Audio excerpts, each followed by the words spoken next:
What you mean? If it came for the rest, I did it. I fought. You know what I'm saying? Ever worried about adding extra charges and stuff like that? After all these years, the truth is finally emerging. We now know the shocking details of what happened behind closed doors after King Von was shot. And the story is nothing short of jaw-dropping. While Von was supposed to pull through, the situation at the hospital took a bizarre and deadly turn. The shooter, of all people, ended up in the same hospital as Von. When Von spotted him, he sprang out of bed, determined to defend himself. What followed next was so chaotic, so unbelievable, that only the hospital's CCTV footage can fully capture the sheer madness of that night. Tragically, this wild series of events sealed the OTF rapper's fate. Yet, as disturbing as that sounds, it's just the tip of the iceberg. Foul play is now at the center of the mystery surrounding Von's death. His cousin Bello has uncovered a tangled web of inconsistencies, questionable details, and outright contradictions in the official account. The revelations are pointing fingers at those closest to Von, his manager, his sister, Lil Durk, and even 21 Savage. The connections are startling, and once you hear Bello's revelations, you'll be left reeling, desperate for answers. As more of the truth comes to light, Von's name is trending once again, thanks to his cousin's persistent digging.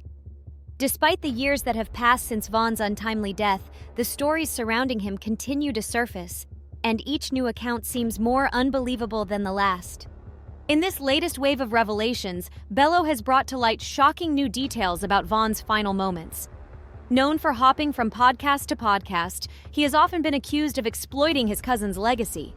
But now, Bello claims to have fresh insider information that could change everything.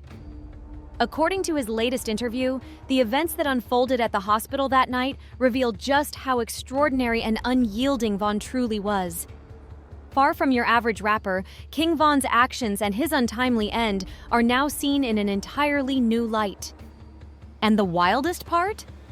Even though Bello's story sounds like something ripped straight out of a Hollywood screenplay, there's a chance he's actually telling the truth. According to Bello, Von underwent 2 successful surgeries and was expected to survive his injuries. Bello revealed that Von's sister, Kayla B., had called him and mentioned that Von was scheduled for 3 surgeries, but it was after those first 2 procedures, when Von allegedly got out of bed, fought with nurses, and demanded his gun, that the unimaginable happened. He succumbed to shock. Still, Bello's claims have raised some serious questions. How could Kayla B. have known all these details if she wasn't even at the hospital that night?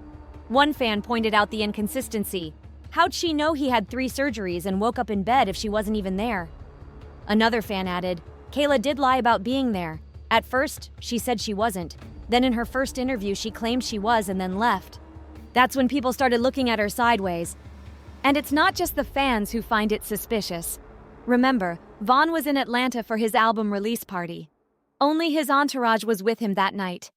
Kayla B., though she was at the club earlier, apparently went home instead of heading to the hospital after hearing that Von had been shot.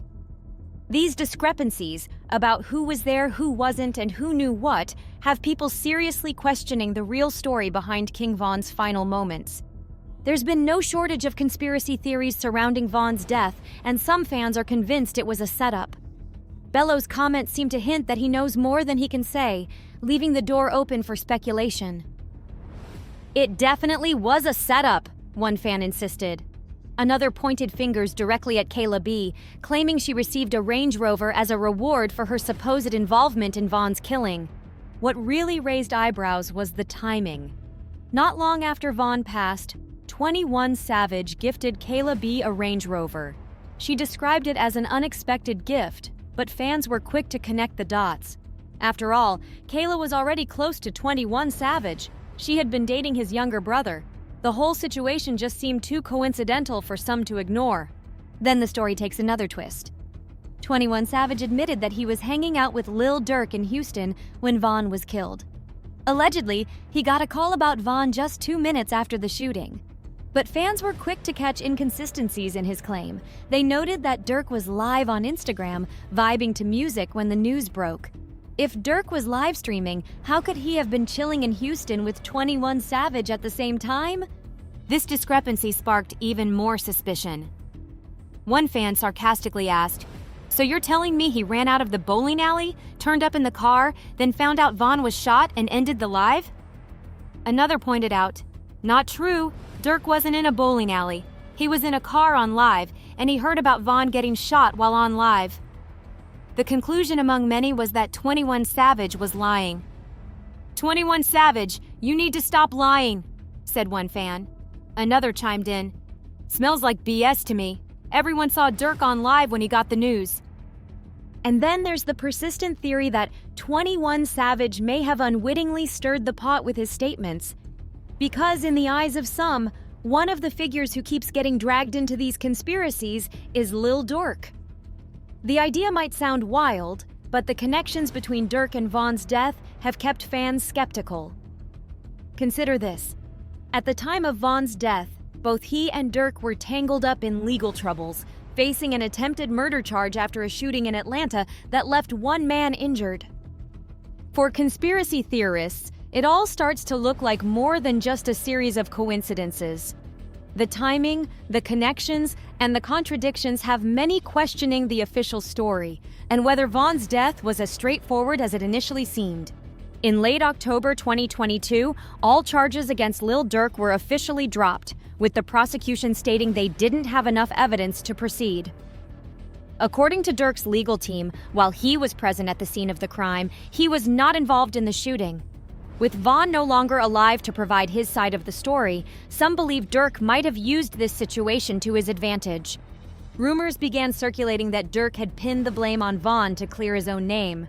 The speculation gained traction because the evidence against the Chicago rapper seemed substantial. One witness, a woman who was near the crime scene, claimed she saw a fight break out in a car ahead of her. She reportedly saw Dirk brandish a firearm before fleeing for safety. Moments later, after she had ducked behind a nearby building, she heard gunshots.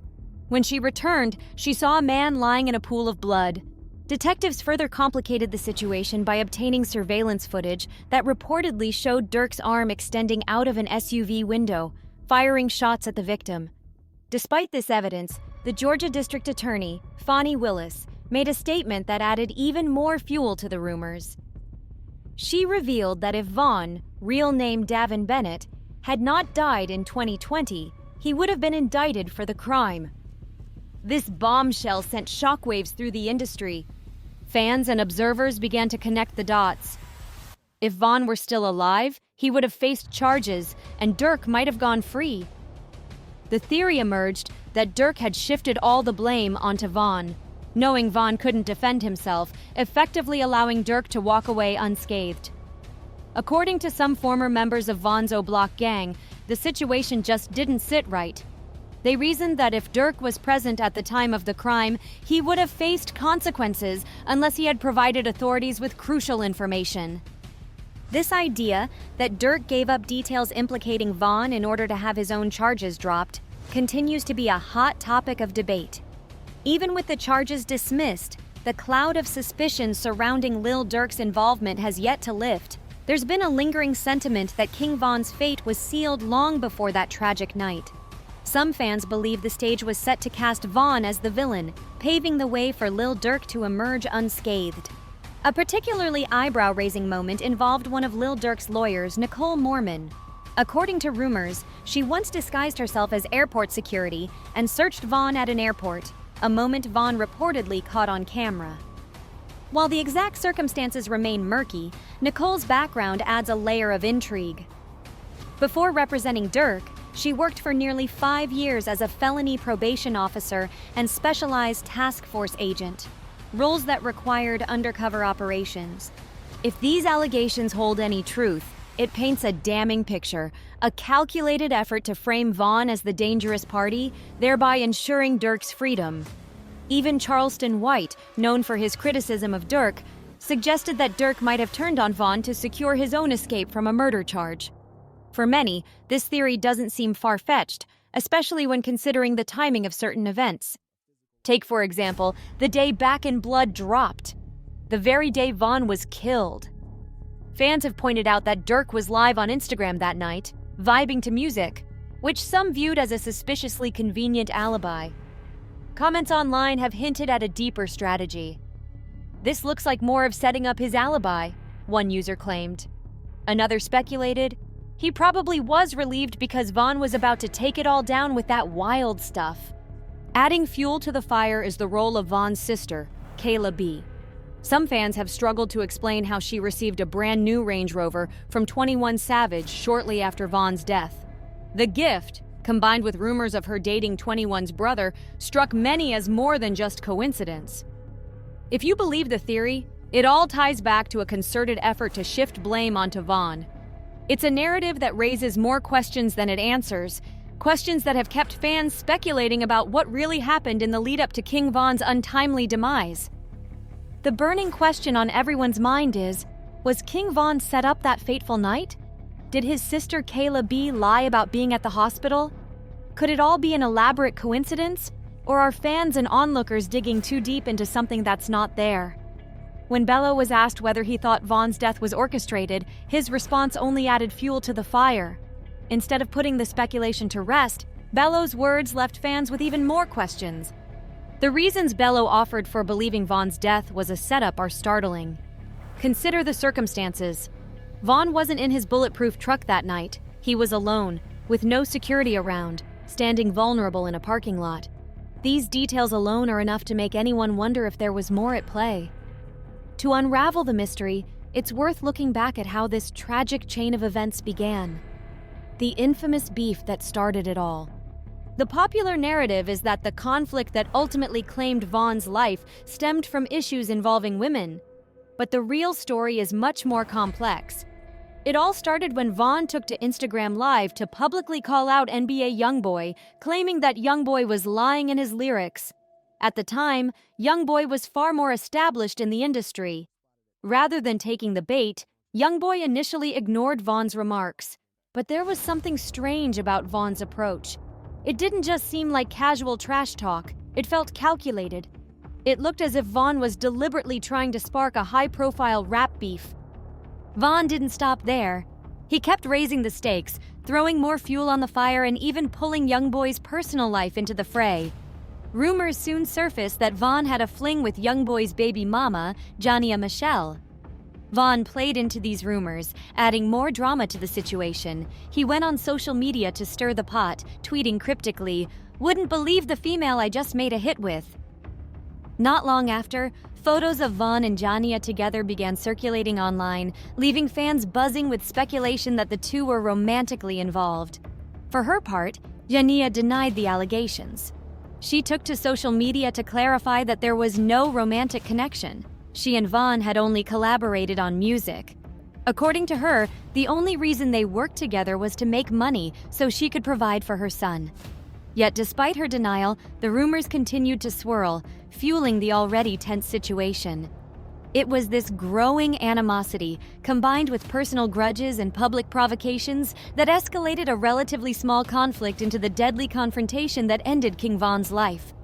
The drama surrounding King Von and NBA YoungBoy escalated when Von's then-girlfriend, Asian Doll, took to Instagram to confirm the swirling rumors that Von had been involved with Jania. According to Asian Doll, she had seen the direct messages between Von and Jania, and the truth was undeniable. There was definitely something more than just music happening between them. Asian Doll went on to call out their excuse of collaborating on a track, dismissing it as nothing but a lie. YoungBoy, already aware of the rumors, saw Von's actions as a direct insult. Frustrated and angry, he retaliated on social media, posting a photo with a stinging caption, "I'm gonna make sure my son if asterisk asterisk asterisk your daughter, since you trolling be asterisk asterisk asterisk asterisk." Given that Von had a young daughter, the message clearly targeted him, and it sent the tension between the two camps soaring. Adding to the chaos, YoungBoy appeared to be getting back at Von by spending time with Asian Doll. He even messaged his producer from Asian Doll's account, further fueling speculation that he was deliberately stirring the pot. The constant back-and-forth disses and provocations made a physical confrontation almost inevitable. The breaking point came when Von crossed paths with one of YoungBoy's close associates, Quando Rondo. What made the situation even more intense was the history between Von and Quando. They weren't always at odds. In fact, there was a time when the two were cool with each other, even appearing in a video together making fun of Von's Chicago rivals. But as the tension between Von and Youngboy grew, the once friendly dynamic between Von and Quando shifted. The battle lines were drawn, and what was once a distant rap feud turned into a personal, face-to-face conflict. On August 5, 2020, the simmering animosity began to boil over. Quando Rondo, accompanied by his friend Lil Tim, headed out to a club. Lil Tim had just been released from jail, where he'd faced charges of conspiracy to violate the Georgia Controlled Substance Act, theft by receiving stolen property, and obstruction. After authorities seized $16,000, 15 pounds of marijuana, and 2 firearms, Lil Tim's return to the streets was already causing a stir. That night, Quando didn't feel like partying. Instead, he decided to take a nap outside in the car. Lil Tim chose to stay with him, an apparently minor decision that would end up having major consequences. Meanwhile, King Von was coming off a high point in his career. He had just left Opium nightclub, celebrating the successful release of his debut album. But the night that had started as a milestone in Von's career quickly turned into a chaotic confrontation that would alter the course of hip-hop history. As the night unfolded, King Von, fresh off his album launch, left his debut party at Opium nightclub and made his way to Monaco Hookah Lounge. Coincidentally, Quando Rondo and Lil Tim were already there.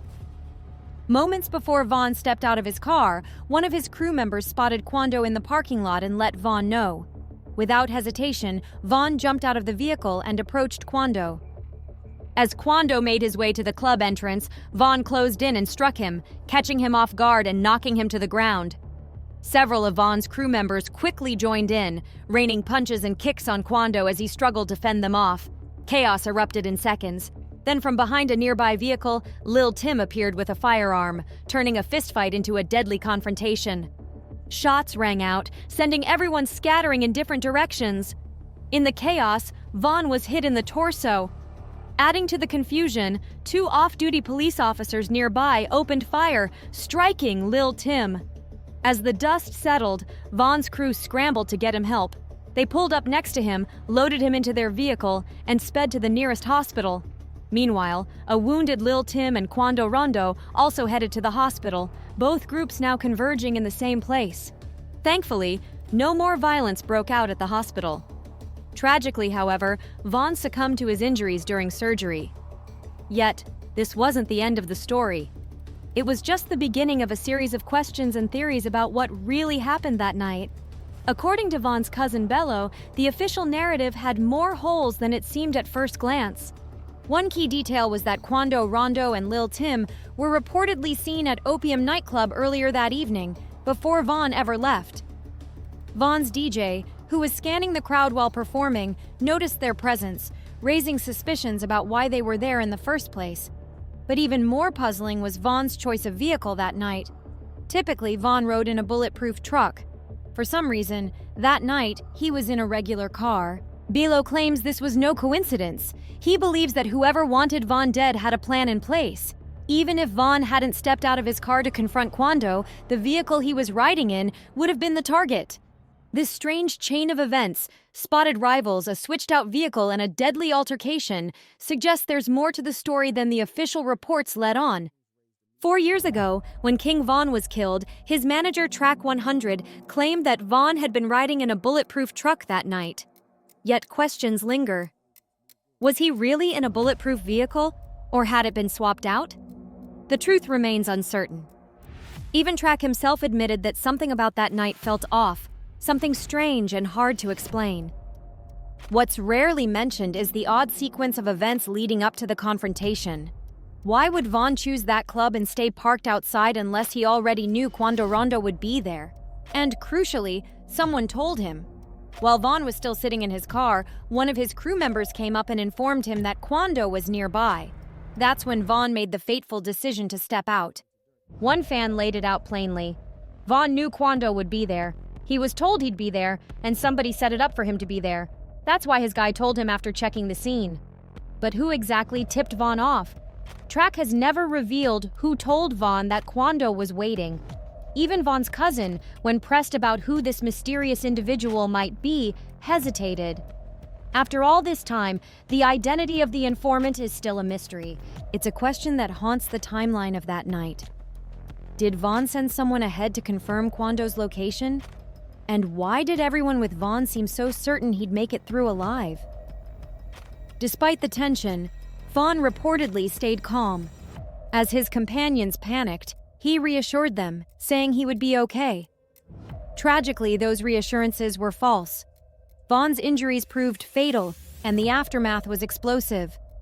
Following Vaughn's death, the atmosphere in the streets and within his circle changed dramatically. His crew became laser-focused on revenge, what they called sliding for Vaughn. The slogan, "Get back for King Vaughn," turned into a rallying cry. But it wasn't just Vaughn's close affiliates who felt this way. According to court documents, Lil Durk, Vaughn's close friend and frequent collaborator, allegedly began planning retribution as well. The rumors of a bounty on Quando Rondo's head started swirling almost immediately, and fans wondered if there was any truth to them. It turns out there may have been. Documents suggest that Durk used coded language to offer money to anyone willing to go after Quando Rondo. The bounty rumor gained credibility when Durk's cousin, DeAndre Wilson, reportedly informed OTF members that they would be handsomely rewarded, not just with money, but also with career opportunities in OTF's music label if they participated. The prospect of fame, fortune, and revenge proved a volatile mix, intensifying an already dangerous situation. The first major attempt on Quando Rondo's life came in 2021. While scheduled to perform at a local club in Georgia, Quando and his entourage made what seemed like a routine stop at a convenience store in Blackshear. It was anything but routine. Shots suddenly rang out, targeting the rapper and his crew. The attack left one of his entourage members injured, hit in the hand. This violent encounter marked the beginning of what would become a dangerous series of events.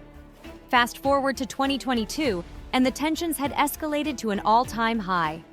According to federal court records, associates of Lil Durk allegedly learned that Quando Rondo was staying at a hotel in Los Angeles.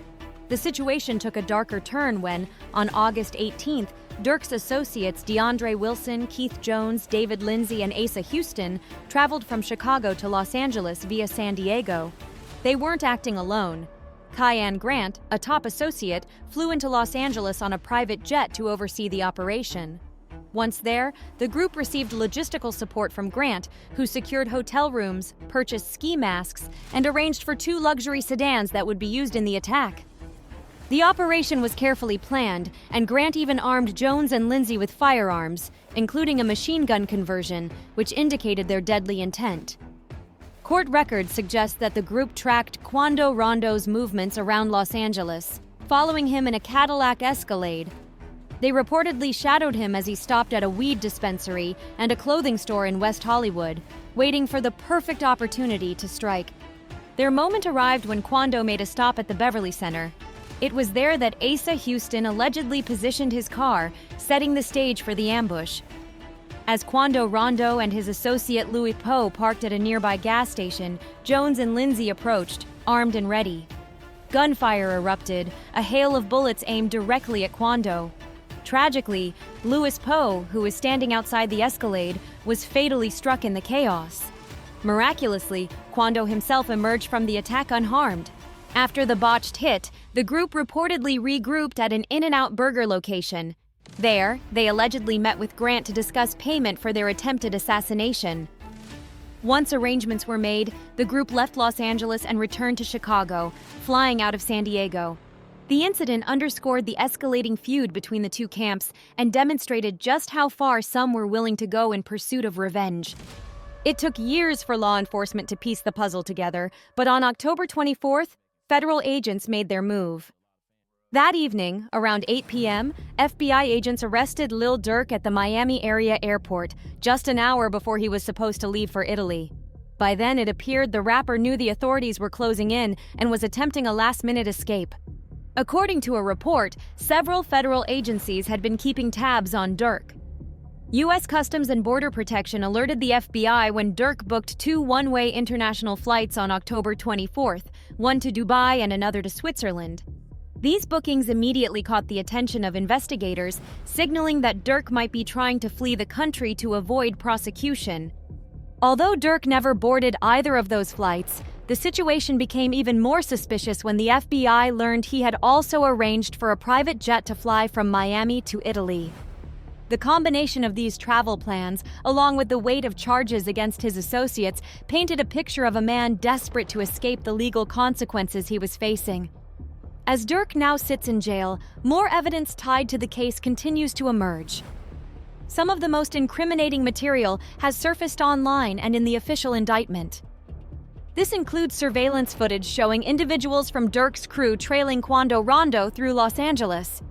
Even more damning, federal authorities reportedly have video evidence of OTF members carrying out the fatal shooting, footage that may play a pivotal role in the prosecution's case against Dirk and his associates. The charges against OTF members are serious, but what really caught fans off guard was Lil Durk seemingly implicating himself.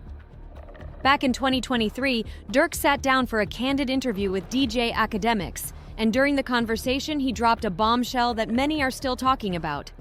Ever since King Von's death, the internet had been taunting Dirk with the infamous phrase, "slide for Von," calling on him to seek revenge. In the past, Dirk had brushed off these comments, making it clear he wasn't going to act recklessly. In his song Hearing Sirens, he rapped, "My brother shot dead to violence. I truly think the feds around us. Y'all tell me slide, then turn around, then have the nerve to clown us. You ain't worried about lawyers? You'd rather talk about Tory and Meg Thee Stallion. Like FK them blogs, not FK your dog. You an asterisk as turned to cowards." It was a straightforward response. Dirk wasn't about to jeopardize himself or his crew. However, when academics pressed him on the topic during their interview, Dirk's response sent shockwaves through the hip-hop community. He hinted that the relentless "slide for Von" comments had suddenly vanished from his feed, leaving fans speculating about what might have happened behind the scenes. Dirk's cryptic remark had people wondering, did something go down that made the internet trolls back off? Or was it just a coincidence? His comment left academics visibly stunned, and it added yet another layer of intrigue to the ongoing saga. As Dirk faces serious legal battles, including charges that could carry severe consequences, the stakes are higher than ever. With fans eagerly following every twist and turn, it's clear that this story is far from over.